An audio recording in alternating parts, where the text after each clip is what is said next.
కర్కాటక రాశి వారికి జూన్ 2 గురువు మిథునం నుండి కర్కాటక రాశికి మార్పు అనేది ఏర్పడడం వల్ల కర్కాటక రాశి వారికి ఉచ్చ స్థానంలో ఉన్నటువంటి గురువు రావడం వల్ల వీరికి ఒక మంచి పరిమాణ మార్పు అనేది ఏర్పడుతుంది.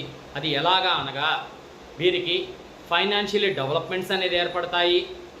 మానసికంగా చాలా సంతోషంగా ఉంటారు. చాలా కాలం ఆరోగ్య సమస్యలు ఏవైనా ఉంటే అవి తొందరగా నివృత్తి అవుతాయి.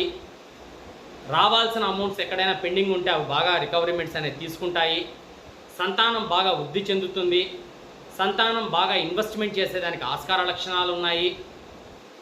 మొత్తానికి కర్కాటక రాశికి ఈ యొక్క ఉచ్చ గురువు రావడం వల్ల వీరు ఆర్థికంగా, గౌరవంగా, మానసికంగా, ఆరోగ్యపరంగా అన్ని విధాల వీరు మంచి అభివృద్ధి అనేది చెందుతారు.